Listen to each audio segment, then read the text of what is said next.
या संदर्भात आपण तुमच्याशी बोलणारच आहोत, पण अभय देशपांडे सुद्धा आपल्या सोबत आहेत, राजकीय विश्लेषक आहेत.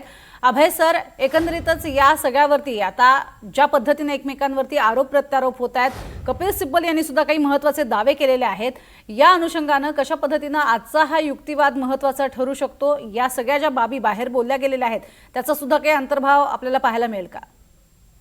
मला वाटतं की पहिल्या भागामध्ये कपिल सिब्बल यांनी मुख्यतः पक्षाच्या संदर्भात निवडणूक आयोगाने दिलेला जो निर्णय आहे त्या संदर्भात आपला युक्तिवाद पूर्ण केलेला आहे.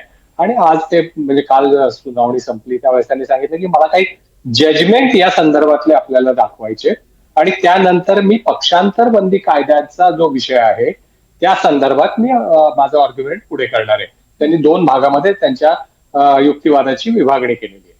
पहिल्या भागामध्ये मुख्यतः त्यांचा जो भर होता तो होता की निवडणूक आयोगाच्या कार्यकक्षेबाबत. निवडणूक आयोगाला विधिमंडळ पक्षातले फूट आहे का हे ठरवण्याचा अधिकार नाही. जर मूळ राजकीय पक्षामध्ये फूट असेल तरच ते निवडणूक आयोग पॅराग्राफ 15 सिम्बॉल ऑर्डर प्रमाणे निर्णय घेऊ शकतात, अन्यथा नाही, असा त्यांचा युक्तिवाद होता. आणि या प्रकरणामध्ये ही फूट फक्त विधिमंडळ पक्षातली असल्यामुळे निवडणूक आयोगाला ही सुनावणी घेण्याचा अधिकारच नव्हता, हा त्यांचा मुद्दा होता. दुसरा त्यांचा महत्वाचा मुद्दा होता की निवडणूक आयोग आधी निष्कर्षा परत आलाय आणि त्यानंतर मग ते सगळं लॉजिक त्याच्याशी जोडण्याचा प्रयत्न झालाय. त्यांनी घटना अमान्य केली. दुसरं आहे की 2018ची घटना जी ठाकरे गटाचं म्हणणं आहे की आम्ही ती सबमिट केलेली, आमच्याकडे पोच आहे, पण निवडणूक आयोग ते आमच्याकडे ती रेकॉर्डवर नाहीये, त्याच्यामुळे तो भाग होता. तिसरा होता की टेस्ट ऑफ मेजॉरिटीच्या संदर्भात पक्षातल्या ज्या नियुक्त्या झाल्या होत्या त्या लोकशाही पद्धतीने झालेल्या नाहीत असं निवडणूक आयोगाचं म्हणणं होतं.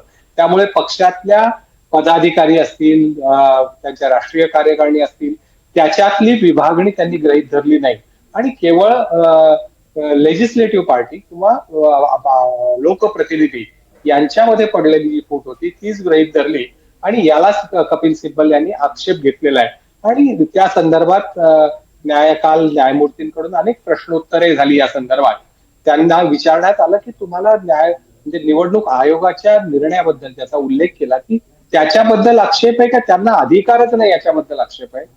त्यावेळेस त्यांनी ती अतिशय महत्वाची बाब एक सांगितली की ज्या दिवशी निवडणूक आयोगाकडे हे प्रकरण गेलं तेव्हा त्याच्यापुढे कुठलेही पुरावे हे मूळ राजकीय पक्षातल्या फुटीचे नव्हते.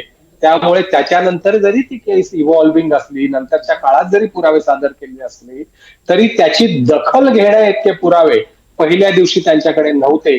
त्याच्यामुळे मुळात ही केस दाखल करून घेण्यापासूनच त्याच्यामध्ये चुका झालेल्या आहेत ही बाब त्यांनी निदर्शनास आणून दिलेली. आणि आज मला वाटतं की ते पक्षांतर बंदी कायदा आणि त्या संदर्भात अध्यक्षांनी दिलेले जे निर्णय आहेत, प्रतुदाची नियुक्ती असेल, विधिमंडळ पक्षाची नियुक्ती, नेत्यांची नियुक्ती असेल, या संदर्भात आज ते आपला युक्तिवाद पुढे सुरू करतील असं दिसतंय. अगदी. मात्र आतापर्यंत ज्या घडलेल्या घडामोडी आहेत त्याचा सुद्धा परामर्श यामध्ये घेतला जातोय आणि त्या काळात जे जे घडत गेलेलं होतं त्याचाही मुद्दा इथे उपस्थित केला जातोय. हे सगळं करत असताना जो मुख्यमंत्री ज्यावेळेला स्वतः ठाकरे होते आणि त्या ठाकरेंनी त्यांना जेव्हा बहुमताचा प्रस्ताव सादर करण्याची वेळ आलेली होती आणि त्यावेळेला मात्र त्यांनी आधीच राजीनामा दिला. ह्या सगळ्या बाबींचा कशा पद्धतीनं उल्लेख येत्या काळामध्ये होऊ शकतो आणि त्याचा एक प्रकारे शिंदे गटाकडनं जाणीवपूर्वक उल्लेख केला जाईल का? त्या पक्षांतर बंदी कायद्याचं तर मी परवा पण आपल्या चर्चेच्या वेळेस सांगितलं की त्या संदर्भातली ती जी विधानसभा होती ती आज अस्तित्वात नाहीये. त्याच्यामुळे त्या संदर्भातला जो निर्णय आहे त्याचे थेट परिणाम कुठले होणार नाहीयेत. फक्त त्याचा परिणाम होणारे एका बाबतीमध्ये ज्याचा कपिल सिब्बल यांनी वारंवार उल्लेख केलाय तो म्हणजे जर तिथे पक्षांतर बंदी कायद्याअंतर्गत जर ते अपात्र ठरले असते तर मूळ राजकीय पक्षावर अधिकार सांगण्याचा त्यांना हक्कच राहिला नसता. त्यामुळे त्याच्याबद्दलचा निर्णय होणं आवश्यक आहे. पण त्याबद्दल घटनापीठाने चंद्रचूड यांनी स्पष्टता केलेली आहे की विधिमंडळ पक्षाचा मध्ये फूट पडली याचा अर्थ मूळ राजकीय पक्षांमधूनही ते बाजूला गेले असा होत नाही. या संदर्भात न्यायालयाचं काय भूमिका घेतं ते बघावं लागेल. परंतु त्यावेळेस जर राजीनाम्याचा तुम्ही म्हणताय तर राजीनाम्याच्या संदर्भात जेव्हा विश्वासदर्शक ठरावाचा मुद्दा आला होता तेव्हा न्यायालयाने तात्काळ स्पष्ट केलं होतं की आता घड्याळाचे काटे उलटे फिरवता येणार नाहीत कारण तुम्ही राजीनामा दिलेला आहे, त्याच्यामुळे तशी पूर्वस्थिती ती करणं शक्य नाही. हा मुद्दा त्यावेळेस आला होता. त्याचा आता काही रिलेव्हन्स राहिला असं वाटत. नक्कीच. मात्र आता सगळ्यांनाच प्रश्न आहे तो म्हणजे अंतिम टप्प्यात आलेला आहे सगळा हा निकाल. तर तो निकाल नेमका काय लागणार? कारण सुनावणी इतक्या मोठ्या प्रमाणात होत असताना, इतके महत्त्वाचे मुद्दे त्यामध्ये अधोरेखित केलेले जात असताना, अजूनही शिंदे गटाचे खरं तर महत्त्वाचे मुद्दे अधोरेखित व्हायचेत. मात्र तरीही एक सगळ्यांना आशा आहे, प्रतीक्षा आहे, निकाल काय स्वरूपाचा असू शकतो आणि आता येत्या काळातला शिंदे गटाचा युक्तिवाद कसा असेल? नाही, एक निश्चित आहे की शिंदे गटाकडून स्वाभाविक अजून आर्ग्युमेंट त्यांचे राहिलेले आहेत आणि तो युक्तिवाद असणार आहे. आता सुद्धा त्यांचे प्रवक्ते जे बाहेर बोलतात त्या स्वरूपाचा असणार आहे की निवडणूक आयोगाला अधिकार होते. मूळ नियुक्त्या ज्या झालेल्या आहेत त्या नियुक्त्या झालेल्या त्या पक्षांतर्गत निवडणुकांमार्फत झालेल्या नाहीयेत. जो मुद्दा काल कपिल सिब्बल यांनी खोडून काढला की सगळ्याच काही नियुक्त्या झालेल्या नाहीयेत, तर काही लोक हे निवडून आलेले आहेत, ते लोकशाही पद्धतीने पक्षांतर्गत निवडणुका झाल्या आणि त्यातून निवडून आलेले. या संदर्भात न्यायालय काय भूमिका घेतलं हेही महत्वाचं असणार आहे. दुसरं, जे घटनेमध्ये बदल केलेले आहेत ते घटनेमधले बदल त्यांच्या रेकॉर्डवर नाहीत. म्हणजे जरी ते आता कपिल सिब्बल यांनी परवा उल्लेख केला की बाळासाहेबांच्या नंतर शिवसेना प्रमुख पद गोठवण्यात आलं, याची कल्पना आम्हाला नव्हती असं आयोग कसं म्हणू शकतो. परंतु त्याची कागदोपत्री पूर्तता केली गेली होती का, हे पदनाम बदललंय या संदर्भात मला वाटतं की बऱ्याच गोष्टींचा उहापोह होईल आणि निवडणूक आयोगाचा संदर्भातला जो निर्णय आहे तोच महत्वाचा असणार आहे.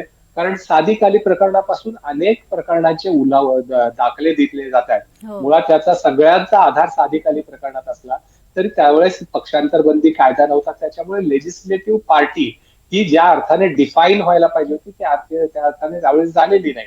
त्याच्यामुळे स्वाभाविकच आता त्याचा नव्याने विचार होईल आणि मला वाटतं की प्रज्ञा, याच्यामध्ये हा निकाल अतिशय महत्वाचा असणार आहे. कारण पुढच्या काळामध्ये लेजिस्लेटिव्ह पार्टी, पॉलिटिकल पार्टी याचं दोघांचं महत्व, शेड्यूल 10 मधले जे सगळे ग्रे एरियाज आहेत फुटीच्या संदर्भातले, त्या संदर्भातली स्पष्टता, मग ती स्पष्टता म्हणजे लेजिस्लेटिव्ह पार्टी मधली फूट जी आहे ती स्पीकर ठरवतील आर्बिट्रेटर म्हणून, आणि पक्षातली फूट ही निवडणूक आयोग ठरवणार असेल तर ते ओव्हरलॅपिंग ऑफ पॉवर जे होतं किंवा ते वेगवेगळे विषय वेगवेगळ्या पद्धतीने हाताळले जातात या संदर्भात एक निश्चितपणे नॉर्म्स मला वाटतं या निकालातून होतील. आता हे 3 जजेसचं बेंच या संदर्भात जो निर्णय देतील तो मला वाटतं की भविष्यातल्या अनेक गोष्टी वर्षासाठी तो अतिशय महत्वाचा ठरणार आहे. मधल्या काळामध्ये केंद्र सरकारने एक समिती, म्हणजे लोकसभा अध्यक्षांनी एक समिती पण नेमलेली आहे की शेड्यूल 10 चा पुनर्विचार करण्यासाठी. या संदर्भातही पुढच्या काळामध्ये कोर्टाच्या निकाल काय येतो त्याप्रमाणे आवश्यक ते फेरबदल पुढच्या काळामध्ये होऊ शकतील. त्या दृष्टिकोनातून मला वाटतं की आतापर्यंतच्या पक्षांतरबंदी संदर्भातले झालेले निर्णय आणि पक्षाच्या चिन्हासंदर्भात झालेले निर्णय या सगळ्याच्या दृष्टीने हा मला वाटतं की एक लँडमार्क जजमेंट या केसमधून येऊ शकेल असं दिसतंय. अगदी खरं आहे आणि अर्थातच त्यामुळे संपूर्ण देशाचं लक्ष या सुनावणीकडे लागलेलं आहे. काय निकाल लागतो याकडे सगळ्यांचं लक्ष आहे. खूप खूप धन्यवाद आपले या संपूर्ण आमच्याशी सविस्तर चर्चा केल्यासाठी आणि त्याचबरोबर रामराजे शिंदे आपल्यासोबत होते. आपलेही आभार.